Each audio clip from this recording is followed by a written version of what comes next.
Welcome back, ladies and gentlemen, to Australia. My name is Camel, but more importantly, welcome back to the Curating Curious Curiosities series for a long-awaited new episode. In this video today, I will be curating to you the curious curiosities that can be found within the E.G. Waterhouse National Camellia Gardens, found on the southern edges of Australia's bustling hold of Sydney. Before we get curating, timestamps for each of the curiosities in this video can be found down in the description and in the comments. Down there are also links to all of my other Curating Curious Curiosities videos via the playlist link, along with of course my social media links. Be sure to check all of them out after this video. And finally, be sure to check out my merch store for hot products like this Camel Elder Scrolls blanket that will keep you warm while also looking stylish. There are plenty of unique items on the merch store to suit your needs, wants, and lusts, while helping support the channel at the same time. So give it a look, will ya? But for now, let us move to the verdantly vernal realm of the Camellia Gardens. The E.G. Waterhouse National Camellia Gardens are a brilliant display of vibrant domestic and foreign flora. Notably, of course, is its collection of over 600 camellias, consisting of more than 450 individual cultivars. A stunning sight it must be, I'm sure, because I wouldn't know. As in true April 1st fashion, I visited the Camellia Gardens during early autumn, when most of the camellias are not in bloom. 200 IQ move right there. But something that doesn't change with the seasons is its location. The Camellia Gardens is situated within the region of the Sutherland Shire, resting between Miranda in the north, where young novices linger in the trading metropolis of Westfield. To the east is Caringbah, which hosts a selective school for gifted mages and scholars. To the southeast is Caringbah South, which is a suburb I didn't even know existed until now, so shout out to Caringbah South. And to the west and southwest is Yowie Bay, the suburb in which I grew up, back when I was a tiny little baby camel. I have fond memories of visiting the Camellia Gardens as a child. In fact, 29 years ago, I celebrated my second birthday within the viridescent bounds of the gardens. See, there I am in the bottom right, looking sharp as a Daedric arrow. Here I am in the lower duck pond in my stealth archer phase, masterfully camouflaged behind this lady's leg. Here I am with Mother Camel, cheerful as a cherub, about to blow out a candle, crowning a smarty bejeweled cake. And finally, here I am, crying, while no doubt reflecting on the staggering wait for the Elder Scrolls 6. While my mother comforts me, reminding me that I can always still play Morrowind, the wise woman she is. But along with this sickeningly sweet dose of nostalgia, the Camellia Gardens has a history that stretches further back than even my second birthday. Hard to believe, I know. As for tens of thousands of years, these lands remained primarily untouched, while the native Australian Aboriginal Guzzlers people inhabited the region. After Western conquest, the land was first listed for sale in 1825, then again in 1855, at which time it became part of Thomas Holt's estate, who was a local politician. In the early 1900s, the land was acquired by the Matson family, who created the Matson Pleasure Grounds, a popular area for picnics and boating. In fact, it even hosted the Crown Prince of Japan and officers in 1905 during the Japanese Imperial Navy's visit to Sydney, a photograph of which rather strangely does not exist. But the gallery of green that we know today, the Camellia Gardens, began as a project under the 1970 Captain Cook Bicentenary Program by the Sutherland Shire Council. On the 18th of July 1970, the garden was opened by Lady Helen Cutler, the wife of New South Wales' longest-serving governor Sir Rawdon Cutler, and the garden was named after one Professor Eben Gowrie Waterhouse, who was a distinguished Australian linguist and expert on camellias, and is responsible for just about all the camellias you find around Australia. He made them popular. Now, in March 2014, the E.G. Waterhouse National Camellia Gardens was named by the International Camellia Society as an International Camellia Garden of Excellence. It is one of only 60 International Camellia Gardens of Excellence in the world and one of only 5 within Australia. Now, since its conception and opening, much has changed, but the vision, the soul, and the magical beauty of the E.G. Waterhouse National Camellia Gardens has only grown, maturing it into the magnificent oasis that it is today. Hundreds, if not thousands, of plant varieties can be found here. There are far too many to name, and we will see plenty on our journey, so don't you worry. However, to mention a few and give you an idea, the camellias steal the show with their kaleidoscope of colours in blossom, with a vast archive of species ranging from common to extremely rare and obscure. Swathes of urban, wild, domestic, and foreign flowers spring from soil beds, soaking in the sun and swaying with the zephyrs. Herbaceous shrubs sprout estively, perfuming the locality with distinct scents of mint, rosemary, thyme, lemon balm, and sage, along with dozens more to be sniffed. Dense gullies are littered with fantastic ferns, unfurled and free in their rainforest habitats. Around them, vines climb and cling to steadfast trunks and natural stones. Great ornamental trees stand as colossal sentinels, like the swamp cypress, redwoods, and Persian witch hazels. Coating the cobbled pathways and natural stones are mosses and lichens, which clutch to the bedrock, painting the garden's corners with tonalities of something ancient and mysterious. Along with the flora, there is plenty of lively and friendly fauna. I can't be sure of everything that lives here, but I can speak as to what I encountered. Creatures such as the Australian magpies, the sulphur-crested cockatoos, the rainbow lorikeets, king parrots, the Australian white ibis, silver gulls, Australian wood ducks, Pacific black ducks, grey teal ducks, chestnut teal ducks, Peking ducks, noisy minor birds, dusky moorhens, grey-headed flying foxes, rainbow carp, wood elves, goblins, western honeybees, blue-banded bees, teddy bear bees, monarch butterflies, common crow butterflies, orchid swallowtail butterflies, jumping spiders, green jumping spiders, long-jawed spiders, St. Andrew's cross spiders, golden orb-weaver spiders, plant hopper nymphs, tiger moths, eastern water skinks, Australian water dragons, and if you're very lucky like me, you might even spot the eastern long-necked turtle. Now, with so much to see and so much to do, and that blooming, blossoming introduction of history, nostalgia, flora, and fauna, let us waste no more time as the day drags on, as now we will set foot into this gleaming horticultural gem and take a look at the curious curiosities that can be found within the E.G. Waterhouse National Camellia Gardens. We will begin our sojourn through the southern gates of the gardens. Greeting us will be a sulphur-crested cockatoo scratching his chest, planning his next mischievous move. But before we look around too much at the budding wonderland, first we will continue head on, as here above a pair of wooden benches and beneath the towering Mexican bald cypress, we can find the map for the grounds. Sadly, there is no digital version of this map, and we can't exactly take this one with us, can we? The Google Cartographers Guild is absolutely rubbish for parks such as this, so how on earth are we going to know where we are? Well, fear not, friends, as I spent 13 hours very wisely making a new, more accurate, and prettier map. Behold my first day as a cartographer. We will be using this stunning artwork throughout the video. As you can see, we are currently located just inside the southern gate, right where my character marker is standing at this moment. So now that we have the geolocation issue sorted, let's look around. Just to the left of the southern gate, as soon as we enter, is a monumental orchid cactus known as the Queen of the Night. Its huge white flowers only bloom after sunset and shrivel before dawn.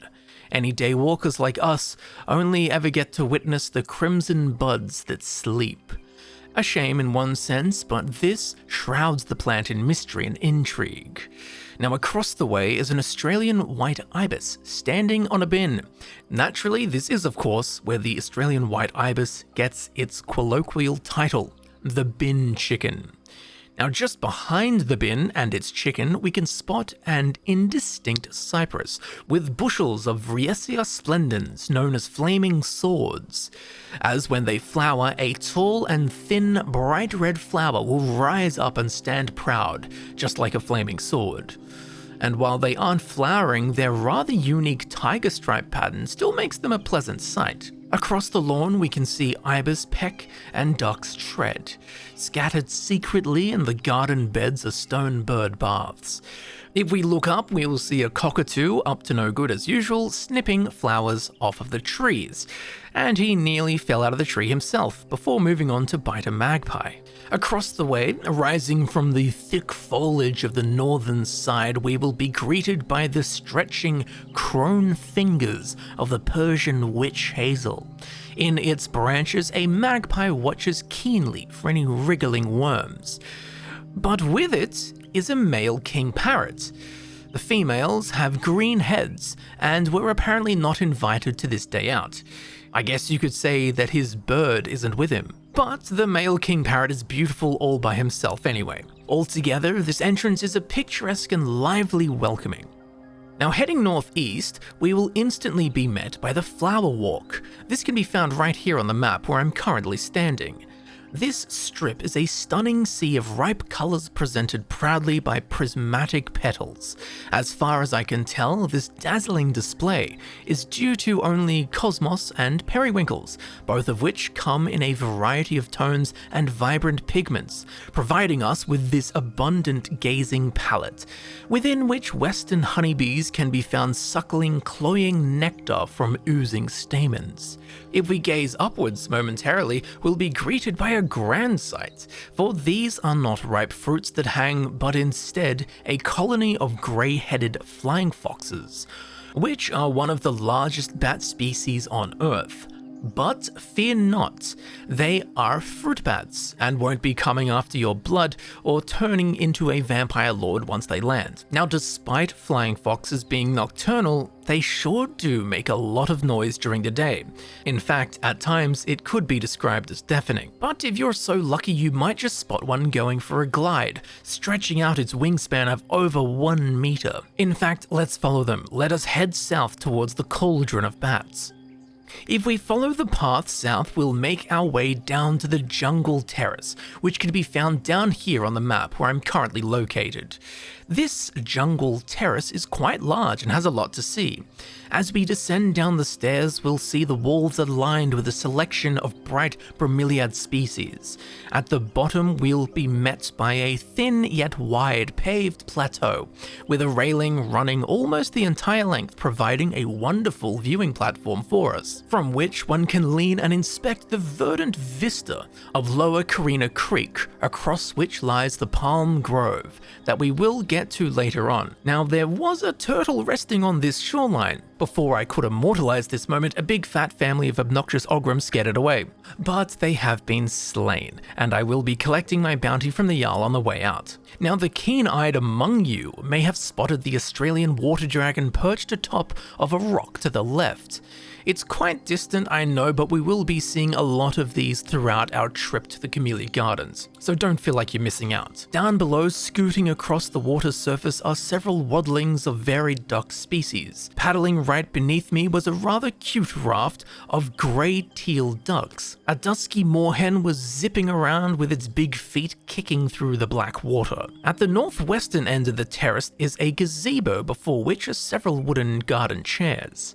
From the gazebo, one can peer north and see the trickling waterfall upstream, while viewing out into the dense rainforest-like jungle housing the duck ponds that we'll make our way to eventually. On the support beam we can find a plaque which reads, "This gazebo was provided through the generosity of Stan Peck, a garden lover, Engadine Home Gardeners Club, and the Azalea and Camellia Society of New South Wales."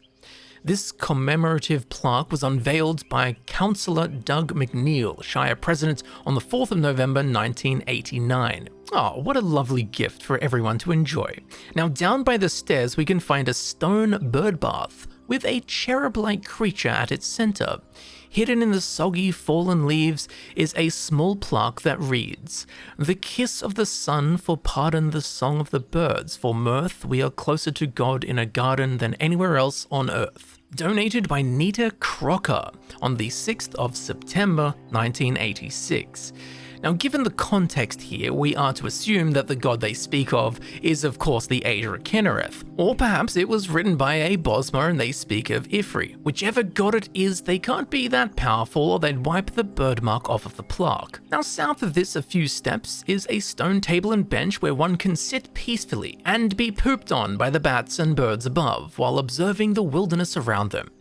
I also managed to trigger a random encounter here, where a water dragon and a magpie were squared off over some small vegetables.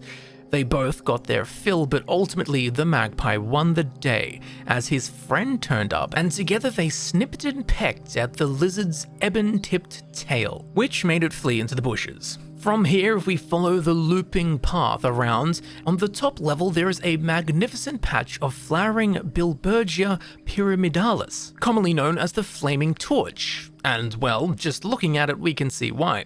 Its extravagant flower looks like something that we would carry into a dungeon to light the path ahead. I also found this yellow flower, which I could not identify, but again, some mystery is nice. Perhaps one of you knows what it is.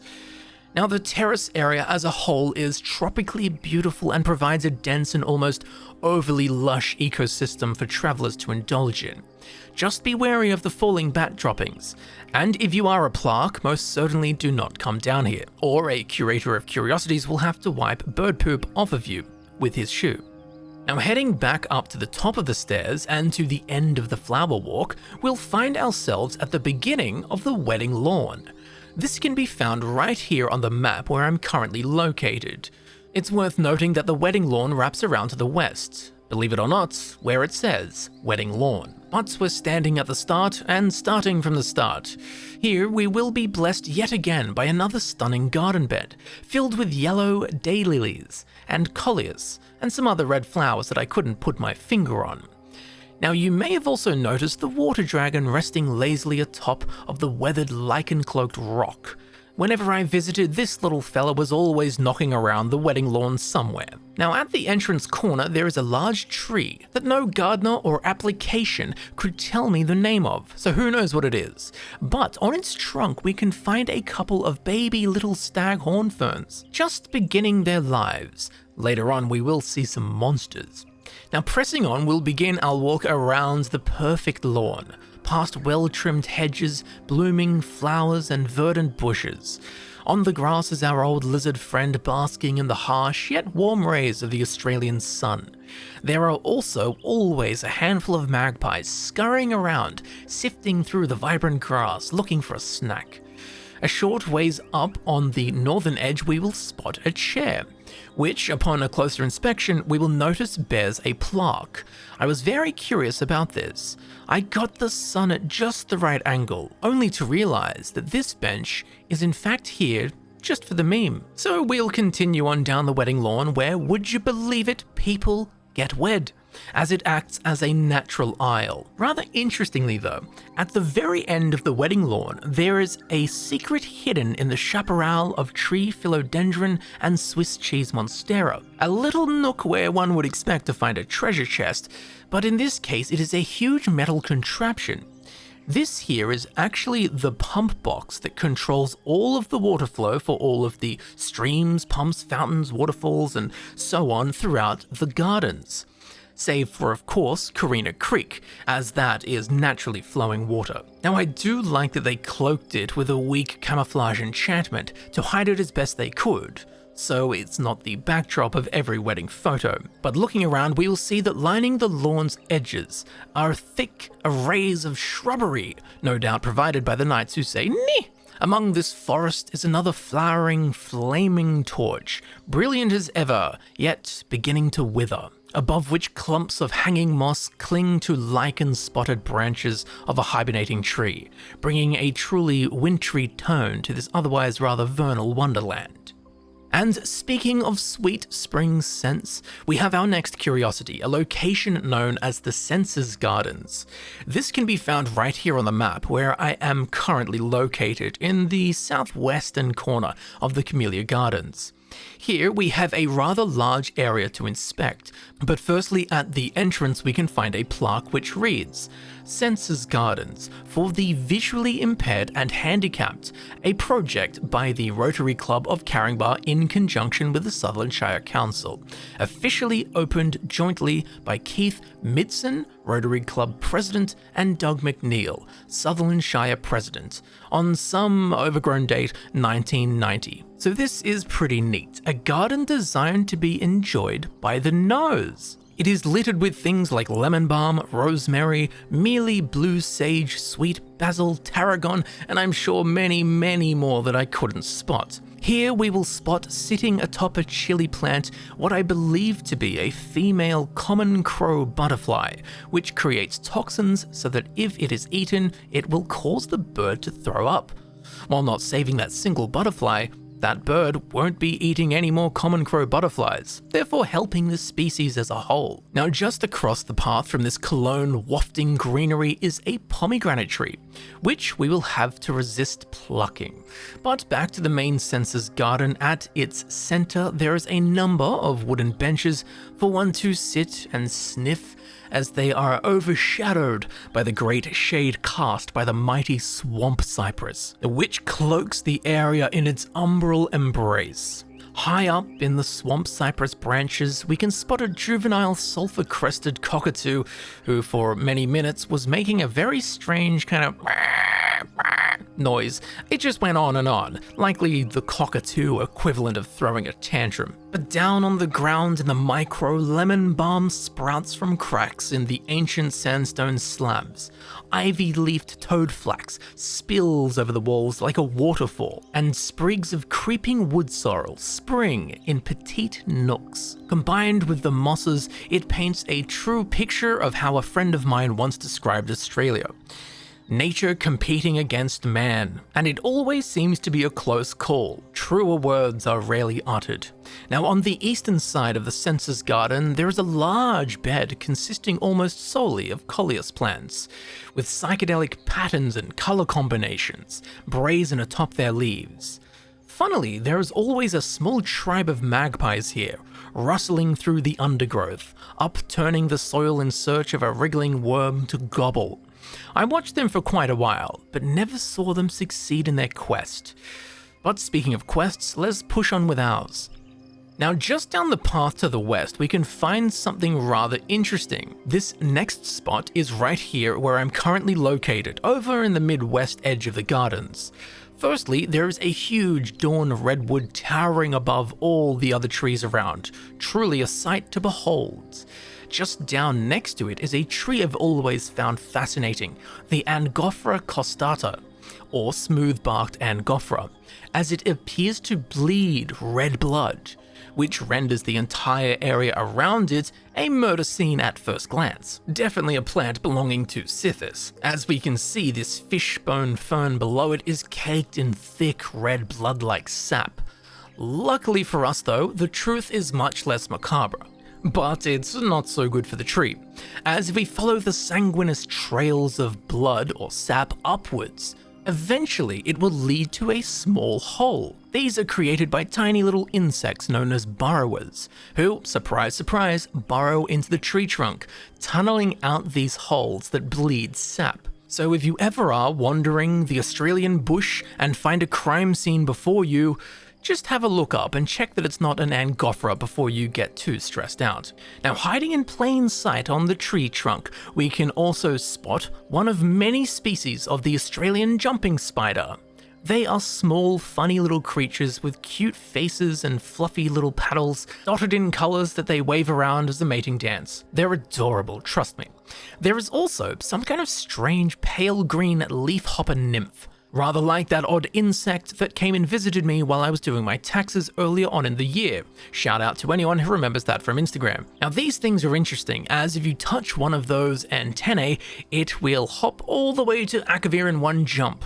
Honestly, as soon as you touch one of these things, you will never ever see it again. Which, come to think of it, perhaps it is teleportation magic. Although we haven't seen Mark and Recall since Morrowind. But as interesting as all of that is, the true gem here is the Camellia granthamiana, as it is a rare and endangered species of camellia, and as of today, its distribution is now limited to China. In 1955, this species was discovered for the first time near Hong Kong. Since then, in the last 67 years, only a handful of other Camellia granthamiana have been found. It is extremely rare and an absolute treasure to be growing in the gardens right here. When it is fully in bloom, it will look like this. Sure, at face value it might just be an average looking white flower, but this here is the crimson nirnroot of the camellia world. But luckily we don't need to collect 30 of them in Blackreach. Now continuing on down the path, we'll make our way back to the top of the censor's garden, where we will be greeted by a stone circle skulking in the subtropical thicket. This is a wishing well. On the map, this wishing well can be found right here where I'm currently located. Now, I didn't have any spare septums on me, so instead I transferred some Bitcoin into it. While no one was watching, I also saw a little duckling making a wish for some bread, as no one feeds it to them anymore because it's bad for them. Now, if we peek upstream, we can spy a Pacific black duck bathing in sunlight and bathing its feet in the cool spring waters from above. The water that fills the well trickles gently down what I am calling the Cook Cascade. We will explore it fully soon, but first there are some things to look at on the way through, like these bromeliad with their brilliant crimson hearts, in which water collects at the center, and I always check them hoping to see a little frog taking a bath. Spoiler alert, sadly, we don't see any frogs while at the Camellia Gardens. I did hear some, but I didn't see any. But anyways, it's always worth a peep just in case. Now as we journey on up, we'll find a path to our left that leads west.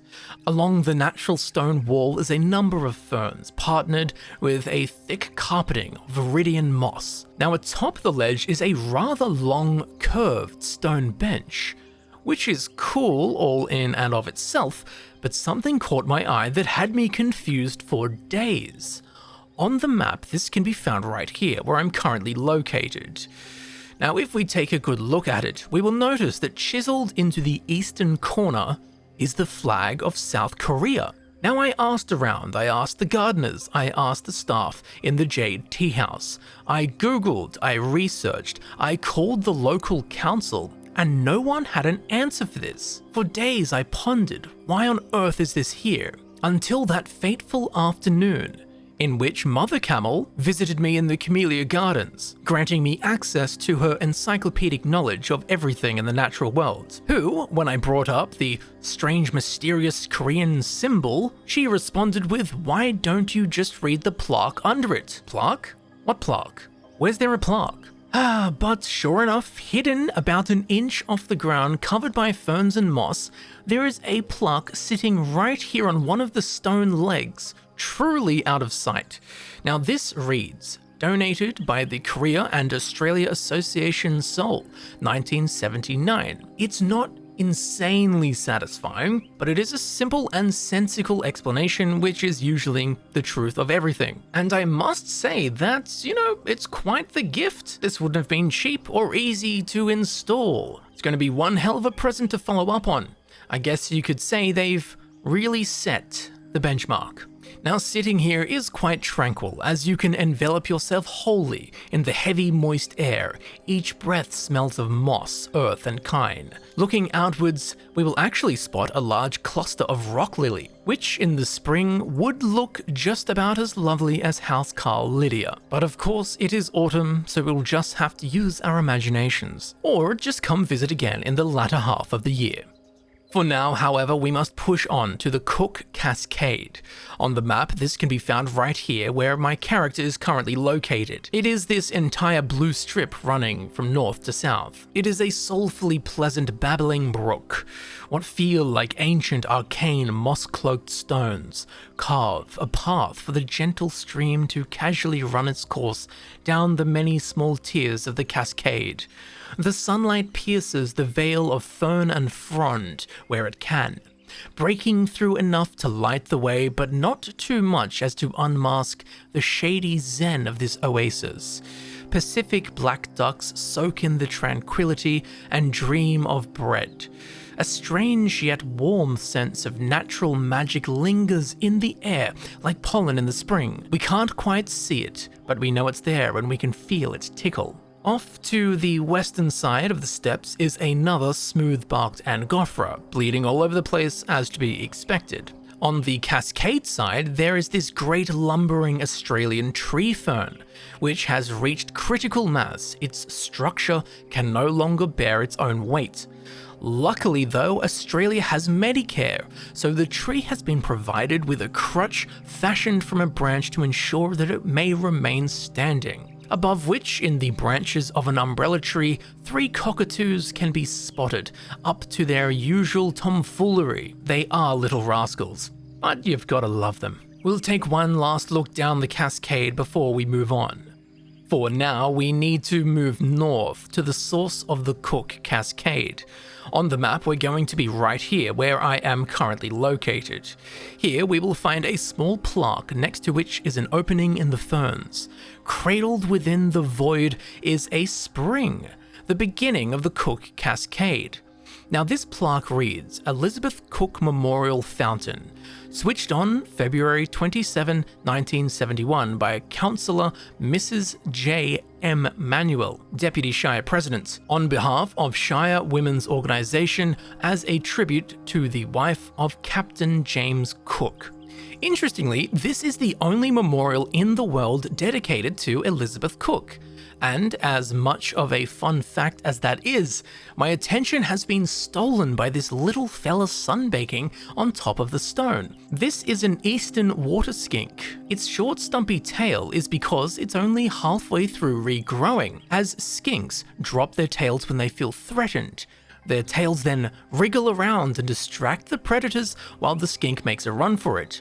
Over time, the skink's tail will regrow, which is exactly what we're seeing here. Now, little Stumpy here also has a friend resting in the ferns. You may have spotted it earlier, or you may have just thought it was a stick. And I must say, it is a lovely day out for a skink date. My favorite part of this, however, is the fountain, which is turned on so low that it's really more of a spring, in which some black Pacific ducks float around in. But what's really funny is this duck appears to be quite literally washing its ass with the jet stream, which raises a point that I always make. I mean, come on, even the ducks are using bidets. Can we please, in the Western world, catch up with ass technology? I mean, just look how clean it is. It's water off a duck's butt. Now, moving on from that hygiene lesson that the duck provided, we have the Jade Teahouse. This can be found right here on the map where I'm currently located, and of course where it says Jade Teahouse. This is the local merchant and tavern, where weary adventurers like ourselves can purchase from a large array of restorative potions, or sit down and recharge our magicka, and sip on obscure beverages that will bestow several buffs that last for hours. It's a perfect place to stop in and heal. Now, from the Jade Teahouse, we'll head upwards towards the north gate, just a stone's throw away where there is a huge garden bed of sage. On the map, this can be found right here, no doubt, right where I'm standing. Now, the sea of sage is lovely, but not particularly interesting. What is, though, is what may be discovered if we look patiently into the sage. We'll find all kinds of things, such as this tobacco budworm, or these yellow ladybugs scuttling along the leaves. Dozens of western honeybees buzz about their business collecting nectar from the delicious sage shrubs. Golden orb weavers spin webs in this highway of buzzing bugs, and sometimes a bee gets too close, but just manages to get away. And sometimes they do not manage to get away, poisoned and cocooned, like a noob in Shroud Half Barrow dying to the giant frostbite spider. Gods, it must suck to suck. Now we may also spot a St. Andrew's cross spider, which is brilliantly painted in aurum colours and fascinating patterns across its back.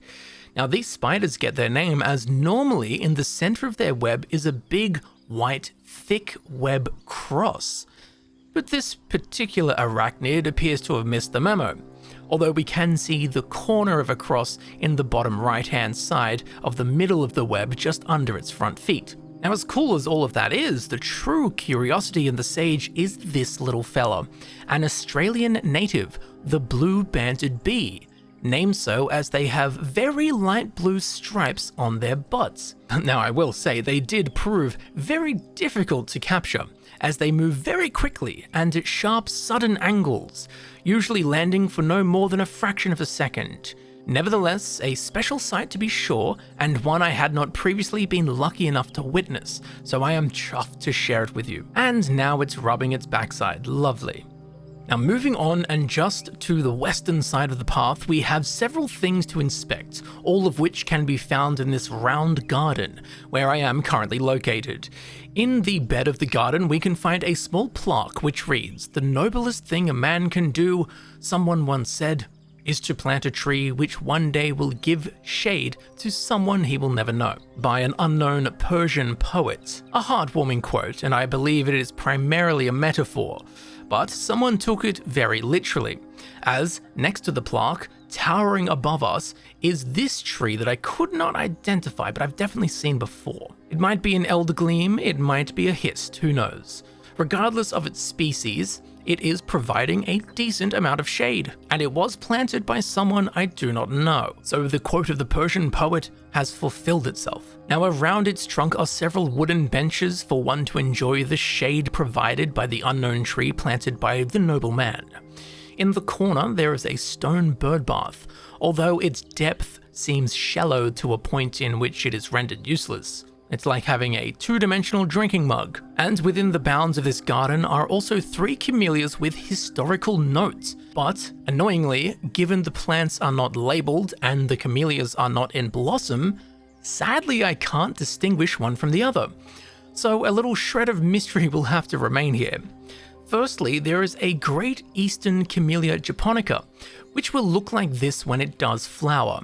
It was planted by Sir Thomas Playford, a former Premier of South Australia. Secondly, there is a Howard Asper Camellia reticulata crossed with a Camellia japonica, which will look like this when it is in bloom. This was planted by Sir Eric Willis, when he was the Premier of New South Wales during the mid-1970s. And thirdly, we have an RL variegated Camellia japonica, which will look like this when it is in bloom. It was planted by Arthur Geitselt, who was Sutherland Shire president at the time of the establishment of the E.G. Waterhouse Camellia Gardens. So altogether, that's some pretty cool local lore for you. It's just sad that we can't be sure which plant is which. Now, if we head just across the grass to the south, we can find the foundation stone. On the map, this can be found right here where I'm currently located. In a small break in the branches, we can find what is known as the foundation stone. Bolted to it is a plaque which reads, E.G. Waterhouse National Camellia Garden, constructed by the Sutherland Shire Council in cooperation with the Australian Camellia Research Society and the Sutherland Shire Orchid Society to commemorate the bicentenary of Captain James Cook's landing at Cornell, and named after Professor E.G. Waterhouse, an acknowledged world authority on the camellia. This garden was officially opened by Lady Cutler, wife of the Governor of New South Wales, on the 18th of July 1970. Now, for so long I thought her name was not Cutler, but in fact Cutter, and was smirking at the amusement of the fact that her name was Cutter in a garden. It seemed so fitting. But anyway, next to this foundation stone is a gazebo, within which I encountered a strangely tall Akaviri man. Now, the view from this location peers down over the gully, which we have not yet explored, but once the view wanes, one's eyes may wander upward, where they will land on a site unfit for clean freaks and arachnophobes, as the entire ceiling of this wooden structure seems to be fortified by 800 metric tons of spider silk. I think every spider in Sydney came and made a web here. It would seem this gazebo is the village bicycle of the spider world in Sydney. Everyone's had a go. At this point, I think the only option is to deliver unto it the same fate as Astrid. Burn it. Now from here, following the pathway east, in a few seconds we will encounter a font of stamina, a resource replenisher for any adventurers such as ourselves to drink deeply and restore our stamina for the journeys ahead. Bad news for mages though, as this requires a strength of 10 to use. Even a lumbering Nord like myself found it quite difficult to activate. Luckily, I'm primarily a sword and board character, so my strength is up to scratch to take full advantage of this free stamina replenishment. Now following the path east even more, scattered throughout the E.G. Waterhouse garden bed, are 3 more camellias with historical note, one of which I actually did manage to find, which we'll inspect last as it's kind of funny. So firstly, we have a dainty maiden Camellia japonica that will look like this when it is flowering. This was planted by Eric Utic, honorary director of the gardens, on the 16th of August 1969. Secondly, we have a South Seas Camellia hybrid crossed with a Williamsii that will look like this when flowering. This was planted by Talbot Duckmanton, who at the time was the general manager of the ABC. And finally, we have the Atomic Red Camellias japonica, which I did manage to find because it was actually flowering. And it looks like this. Now this strain, for lack of a better phrase, got cucked, as despite its beauty, an unfortunate choice of name Atomic Red during the era of the atomic bomb being applied to a Japanese species of camellia did not resonate well with the gardening public. So despite its beauty, no one bought it, which means today it is actually rather rare and obscure. Poor Atomic Red. You could say that it suffered the fallout. Now continuing, following the path to the east, we will soon find ourselves at the top of the ledge, the highest point of the gardens, which descends downwards into the gully. But before we make that downwards journey, there are a couple of interesting things just here at the top of the stairs. On the map, all of this can be found right here where I am currently located, up in the mid-north of the gardens. Now firstly, there is a China doll Camellias japonica, which will look like this when in bloom. This was planted by one A. Viola Smith in 1977, which is very mysterious as A. Viola Smith died in 1975. So she planted this tree 2 years after her death. Very strange indeed. Now along with this camellia, if we swing to the west, we will find a small platform looking out over the rainforest canopy of the gully. Hidden beneath a sea of swaying fronds is a large stone bench, and hidden from sight even more so is the plaque atop it, which reads, I think, "In memory of A. Viola Smith, LLB, legal advisor and friend to Australian Local Government Women's Association League of Women's Voters something Council of Women." A lot of women.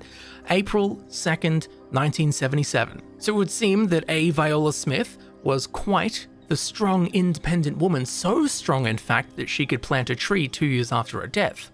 Now, after sitting on the bench, I can confirm that this stone reflects her. Very sturdy. It is a pleasant and quiet nook to sit and breathe the fresh air blown up from the dense jungle that is the gully down below.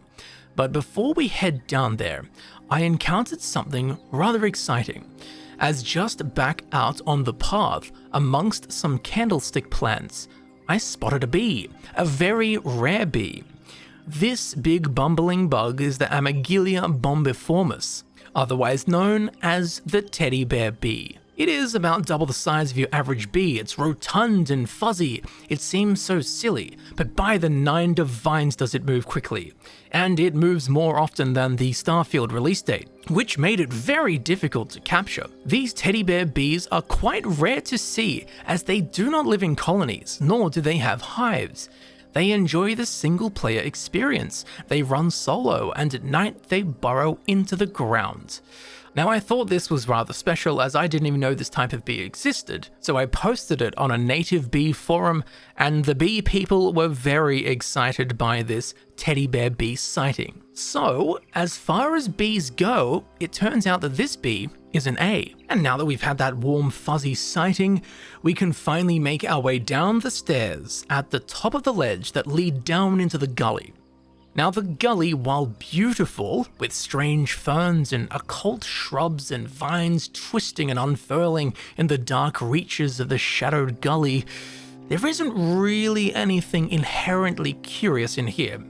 Well, there is, but the two things are right on the edge, and we'll head there now. On the map, these two curiosities can be found right about here, roughly where my character is standing.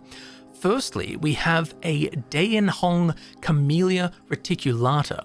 Now when flowering, it will look like this. Now this plant has some deep lore, as this camellia was grown from a cutting taken in 1930 from a sacred tree called Fang, which resides behind the Golden Temple of Kunming in China.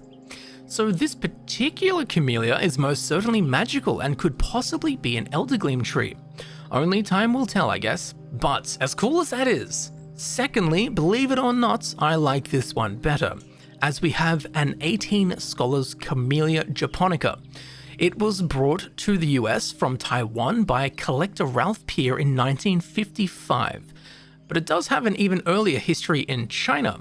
The records have been lost, sadly.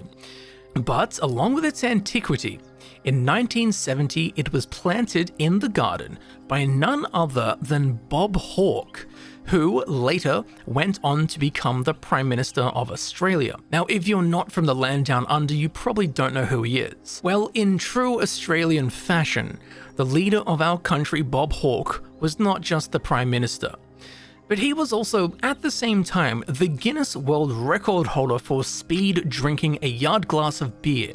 Now, a yard glass of beer is 1.4 litres of beer, or if you live in the Dark Ages, it is 47.3 ounces of beer / 0.36 gallons. Now, our Prime Minister, Bob Hawke, managed to drink that much beer in 11 seconds, and was literally the Guinness World Record holder of that. Now, if that ain't a true blue Aussie, I don't know what is. And this man of the people planted this very camellia tree, which by default makes it the best one. And while we're here talking about politics, morality, smashing beers, and being a good person, Mother Nature called and wanted me to let you know something, as there is a lovely wooden bridge that crosses over into the summer lawns. This can be found right here on the map where I'm currently standing. If we look south, this leads down to the jungle terrace where we were earlier. If we look up into the trees, a soul-reviving sight of god rays scattering through pristine canopies. And if we look north, we will see upstream of Carina Creek, a picturesque sight. Or is it? Sadly, it's been ruined by garbage. The waterways are plagued with garbage. Now, if you toss trash into the rivers, next time throw yourself in because you are the trash. You're a trash goblin, and on behalf of Earth, I hope you're infertile.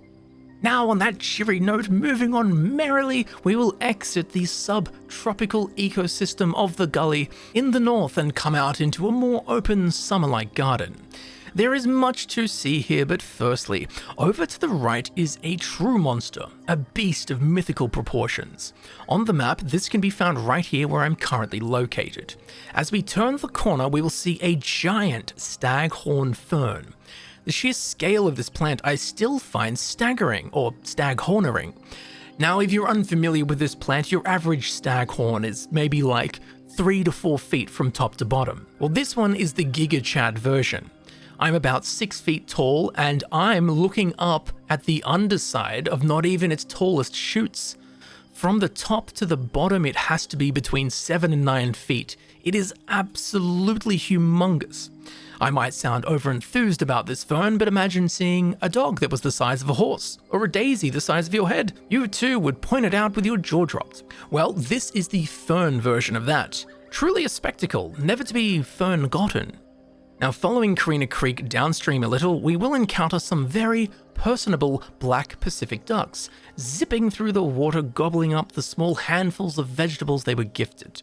In particular, we have this distinguished gentleman, who would not eat a green bean. Why? Because he's got good taste. Further down from these ducks, however, we will encounter yet another monstrous specimen, the colossal coastal redwood, which is the sole living species of the genus Sequoia. This tree towers above just about everything else present in the Camellia Gardens.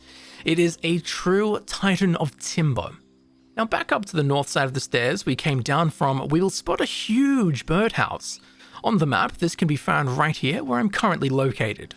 I have placed my follower beneath it for a humanoid scale. Despite her being a Bosma, we can still see the ridiculous size of this bird box.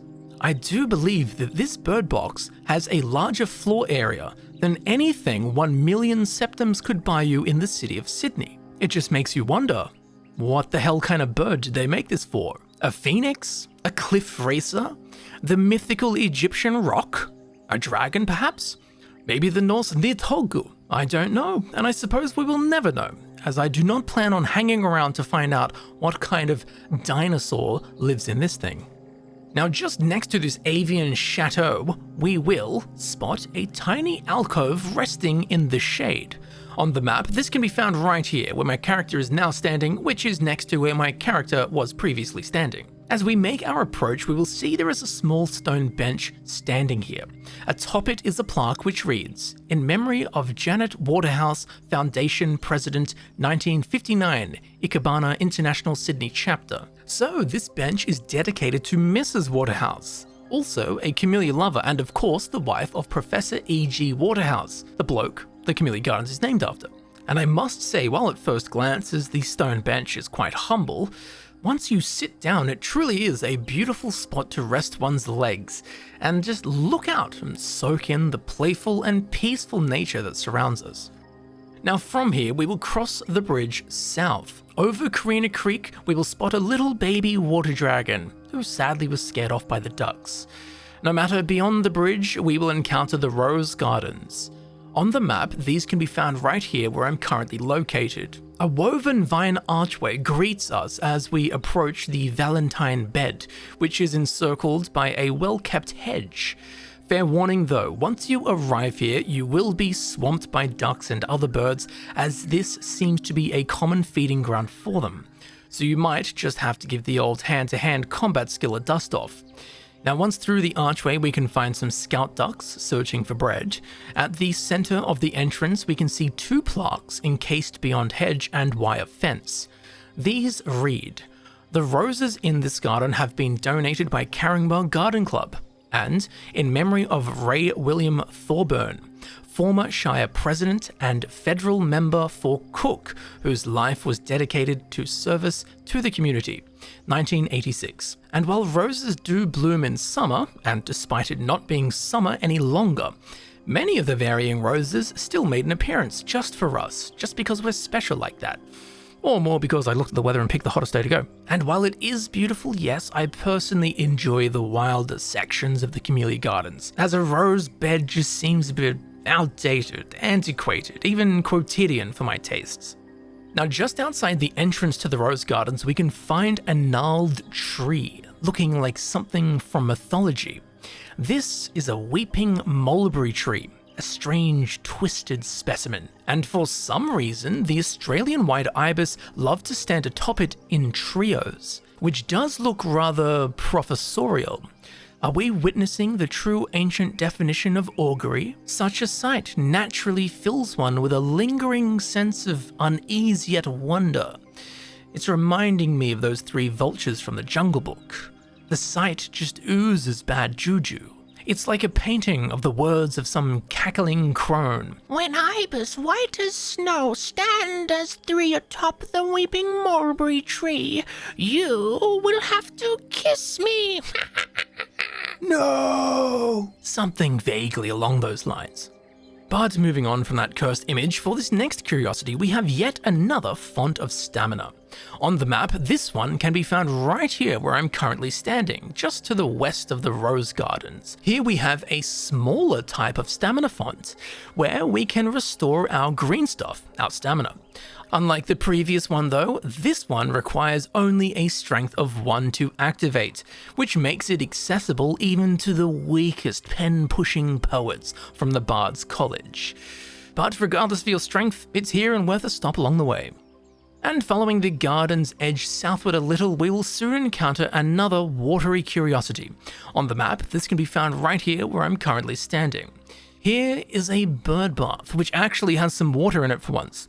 At its base, there is a plaque that reads, "A child brings a special kind of love into our lives, and we are never the same." Donated by Christopher Vernier, 20th of March, 1991. And, well, I don't quite know what to say. I can't argue with that quote and have no idea how it relates to a bird bath. Maybe a Christopher is a Spriggan or something, or a priest of Cain. I do not know. Now, just behind the Rose Garden, to the east, we have what is known as the Eastern Hedges. On the map, these can be found right here where I'm currently located, although they do run the entire north-south cardinal stream along the eastern border of the garden, so they are quite long. And while there is no particular point of interest here, they are stunning, housing hundreds of plants, shrubs, herbs, succulents, flowers, and trees, far too many to name. But if you need to wait a moment in the sun, this strip is definitely the place to do it. Truly a gem, reminding me somewhat of the Archmage's alchemy garden at the College of Winterhold. And while it is tempting to alchemists of any skill, please do not pick the flowers. The only reason they are beautiful is because they are still here. But I did see one cool thing, and that was a water dragon ripping a fat wheelie. Like something from a cartoon, it took off so fast that its front legs were not touching the ground. This moment was so shocking that even my camera shook out of pure stunned amazement. But now we'll be moving down onto the RSL Cascade. On the map, this can be found right here, where my character is currently located, just to the south of the Rose Gardens. Out the front is a great oak tree stretching widely as I do in the morning. Amongst the bosque behind it, we can spot a stone bearing a message. This reads as follows: "This memorial fountain was erected in memory of the fallen by the sub-branches of the Returned Servicemen's League within the Shire of Sutherland, and dedicated by His Excellency the Governor of New South Wales, Sir Rawdon Cutler, April 7th, 1973. That's cool, but fountain? What fountain? We must find the fountain. As we search for a break in the thicket, we'll stumble upon a tree that appears to have many uses. Out of sheer ignorance, I of course nicknamed this the dildo tree, only to be pleasantly stunned when I discovered its actual name is a screw pine. So it turns out I was correct in thinking that it was for screwing. Now next to it is a very dainty little ponytail palm, with a figure to die for, literally thin as a stick but thick in the base.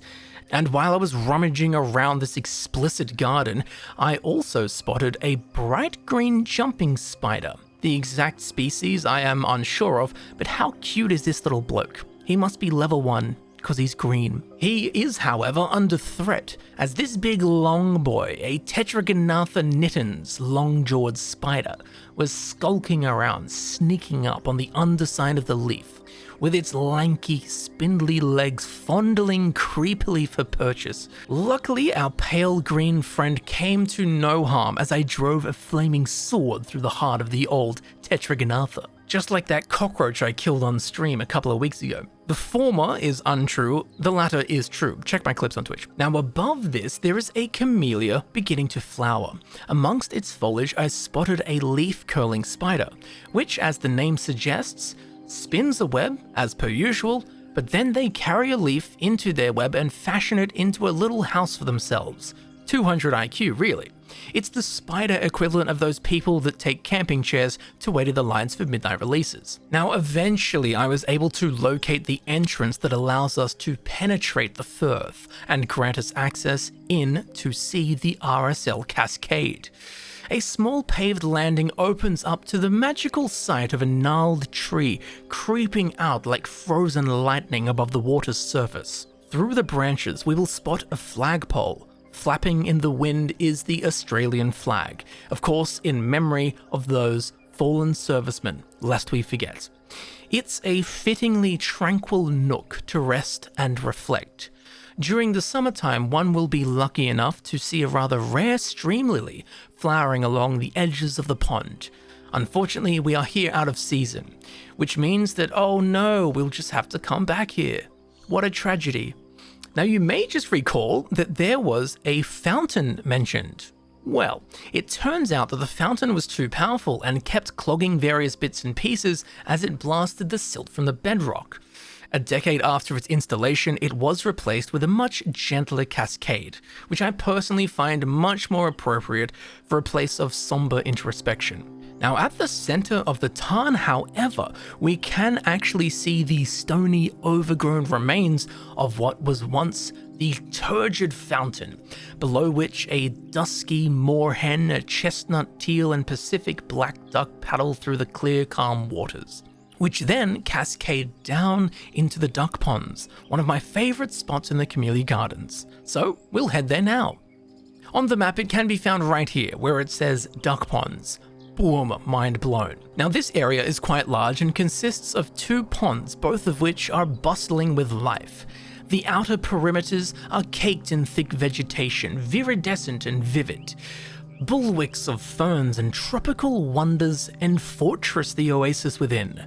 Through the cracks we can spy gushing fountains and swirling waters, a lively teaser of what curiosities could lie beyond the overgrown vert barrier. There is a lot to see here, and we will arrive from the north. As we enter, there is a brilliant bird of paradise poking its vibrant head into our path. If we look upward, we will spot legions of roosting grey-headed flying foxes, squawking and squabbling as they quote-unquote sleep, which just reminds me of sleepovers when you're 10. You're in bed technically, but no sleeping's happening, just timeless conversations. And while these fruit bats are lovely to look at, just be warned, each one of them has an asshole. As you can see, the ground itself is gilt in flying fox guano.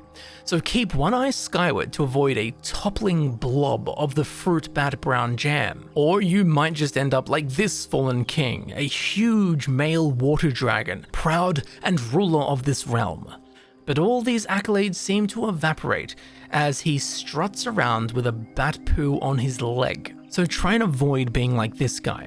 Now, the ponds here are filled with rainbow carp, which are cool to look at but also appear to have the lowest IQ of any fish on Earth, as when I attempted to feed them, they just gulped past the food. So, rather like at a circus, we made it a game to try and throw the food directly into their mouths. We were unsuccessful, but hey, it's their loss. And while I was looking around, I did spot the floating corpse of one of these carp, which, to think about it, it probably died of hunger. Beneath its bloated remains, every now and then, groups of bubbles will rise from the black depths. Could it be a turtle? Well, yes, indeed, it could be a turtle, as we are very lucky this day, because the ever-elusive eastern long-necked turtle showed itself just for us. Right before the ducks ruined the moment by racing over the poor little fella, frightening it and stirring up the muck on the waterbed. And just like that, the turtle was gone. But as we gaze across the waterway, we will notice a little head poking out of the water. This is actually a water dragon taking a dip. After all, they are called water dragons for a reason. And I do hope that it is the water dragon that had poo on his leg taking a wash. Now, sitting just above the ebony mere is a nest, which belongs to the Pacific black duck. This is curious in 2 ways. Firstly, it is not breeding season, so I'd imagine there would be no nests about.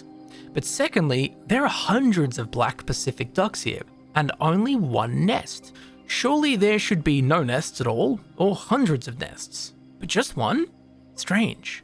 But do you know what isn't strange? Is this gorgeous little creature, a chestnut teal dabbling duck, standing all shy-like on the edge of the water with its brilliant chestnut chest and gleaming iridescent emerald head feathers.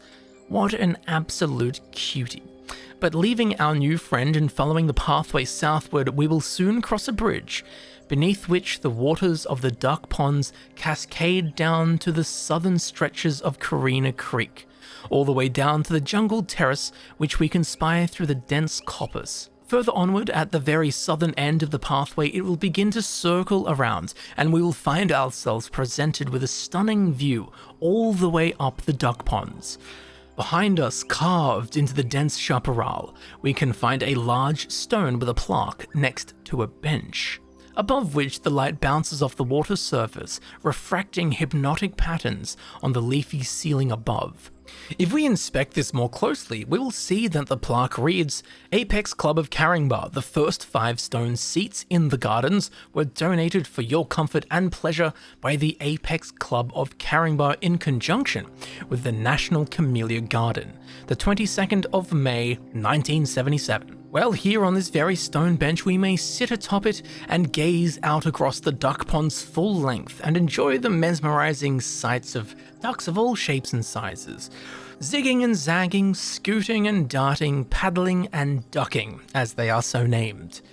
Soon enough, just like the ancient proverb that I am inventing right now goes, where man wanders, duck follows. And the prophecy is fulfilled as rafts of ducks will begin to pop out onto the paved pathway.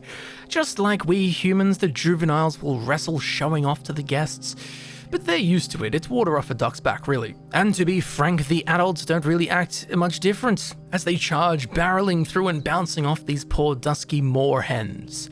With behavior like that, I am beginning to wonder if they are actually ducks, because they keep acting like a goose. For now though, we will push on and follow the pathway down to the Palm Grove. On the map, this can be found right here where I am currently located. Here we will find ourselves standing amidst the reverent embrace of soaring tropical trees.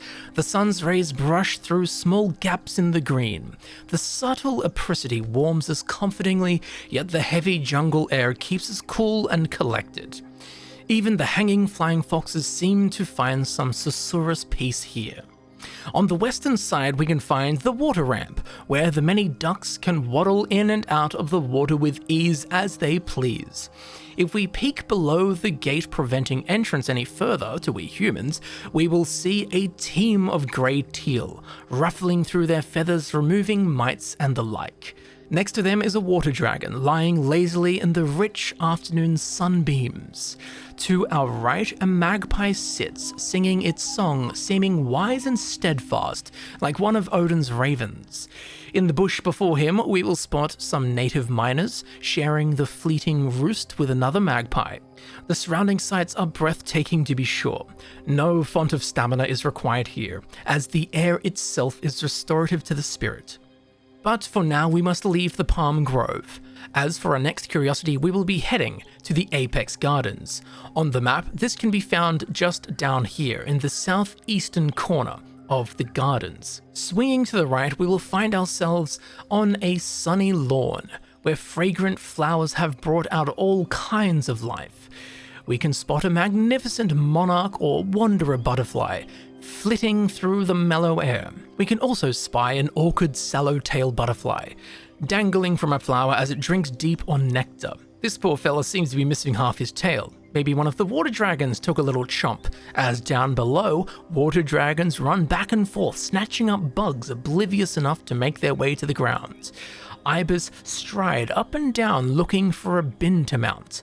At the eastern edge of the garden is a colossal magnolia tree, dotted with bowl-sized flowers, white as bleach. But the truly interesting find here is this tree. So strange, in fact, that it doesn't even have a name. It is a camellia of some kind, from Chulxiong, Yunnan, China. Now, the story behind this is that a cutting was collected in the year 1980 by Bob Cherry, who got it off of a tree adjacent to a restaurant pavilion in Chulxiong, China, To this very day, this species has not been identified, nor has it been named. It is truly a curious curiosity and a horticultural mystery. From this strange find, we will exit the Camellia Gardens and head right along the bridge which loops back to the southern gate entrance, the fast travel point in which we began our journey. Here, the waters of Carina Creek run beneath a fenced lock and back into the wilds. Although there is a small gap beneath the fence, as so aquatic animals may pass freely. Now, the black water Weir gets its name from the ink-coloured waters that fill it. Mostly this is just tannin from leaves staining the water, opposed to it being dirty. Now, all kinds of ducks linger here, even these ducks, which appear to be some sort of giga hybrid. As they're so big, I couldn't even fit them on screen nor identify them. We will also spot some Peking ducks, swimming freely and elegantly, aware of just how damn delicious they are. Up in the trees, a magpie sings his afternoon song. Below, a crackle of cockatoos plan their next mischievous venture. Look, that one's whispering a plan to the other. And this one on the ground appears to have taken up stonemasonry. Along with this strange sight, there are silver gulls that wait patiently for a hot chip to be thrown their way. Water dragons bask next to the safety of the bushland. A beautiful sight all around. But wait, what's that over there? By the gods, a dead magpie. Or is he? Fear not, as this little man isn't dead, he is sunbaking. This might seem weird, but it turns out that many bird species do this to kill off mites by just cooking them alive or making them so hot that they flee. See, he's just fine. In fact, he's likely annoyed that we have interrupted his grooming process. Now, the waters of the Blackwater Weir trickle down back into nature, where they will soon cascade off of this ledge. Down below, we can see this beautiful glade, where the waters we have enjoyed so much re-enter the wilds in the most magnificent of fashions. Truly a magical and special spot that I'm sure so few have seen. I'm glad you could be here for it. Now, from here, the waters run down and through the thick marshlands of mangrove trees. Upon the mudflats, we will spot juvenile magpies playing avian whack-a-mole with the semaphore crabs, which scurry and hide into their holes before a playful bird gobbles them whole. Funnily, these magpies are doing the opposite of all college students, as they're actually trying to catch crabs. Now, if we follow the stream down all the way through the mudflats, we will see it opens up into the salty waters of the Port Hacking River and washes out into Yowie Bay. Well, friends, our journey has come to a close. We are back at the southern gates, where we can look over our shoulder like Orpheus at the picture-perfect conclusion of our day. The metal bars to the entrance are locked, the sun is setting, the gardens have closed. And for us, it is time to head back home.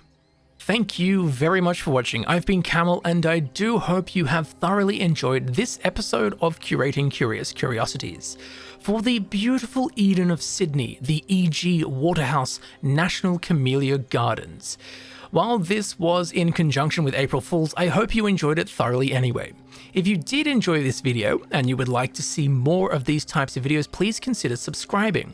It helps me know that people are interested in this kind of content and may just result in more of it in the long run.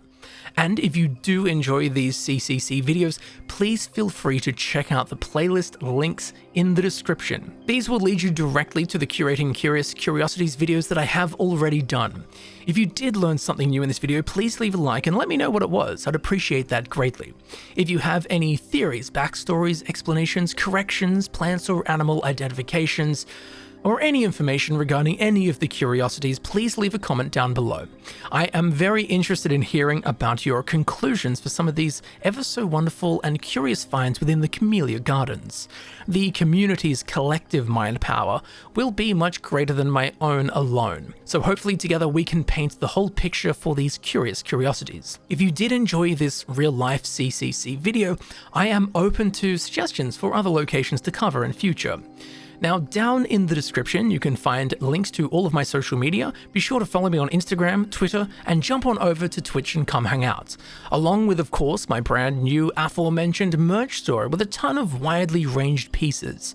And if you would like to leave a super thanks, that would be greatly appreciated, or you can become a patron or a sponsor and support the channel that way. As I'm sure you know, all of my time and energy goes into making these videos that I create for you to enjoy.